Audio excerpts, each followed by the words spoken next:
our investors, whenever we raise money, they would always, come and say, look, what is your strategy? What is your thesis? And the reality is that we would do an enormous amount of work on a bunch of industries.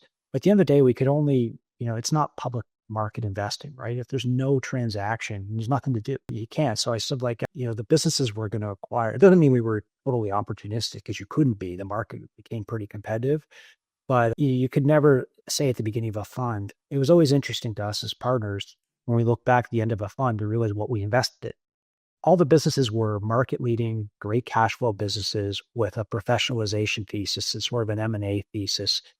And the businesses were all, looked and smelled the same in terms of some of that high level stuff, but the industries were all over the map.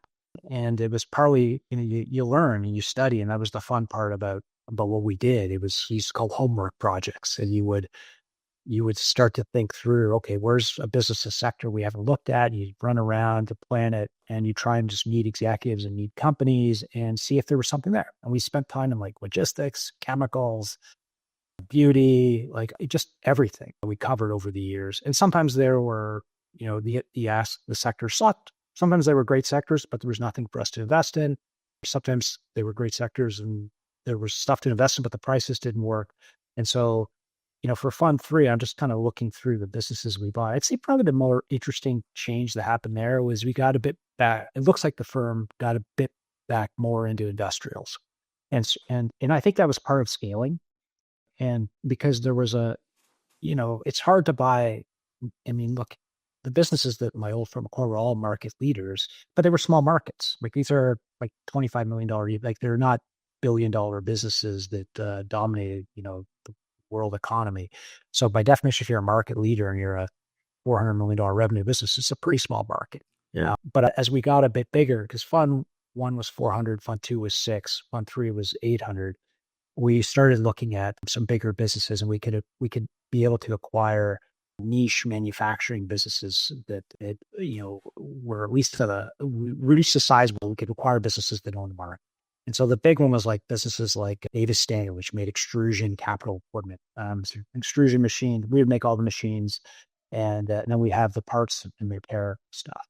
We then did a bunch of distribution businesses, but they were different types of distribution, like kitchen gadgets, where we managed. So you could think about it like we had a business that managed effectively the entire supply chain of kitchen gadgets, bakeware, and cookware through most of the U.S. grocery. And that business, we would source design stuff, sources in China.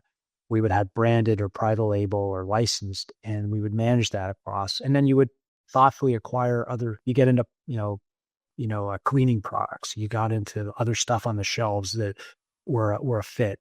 And so I'd say that was probably the bigger transition. It was a bit more industrial, a bit less consumer, a bit more technology oriented. There's still a fair amount of multi-location, type roll-ups. I'm just looking. We owned hair salons.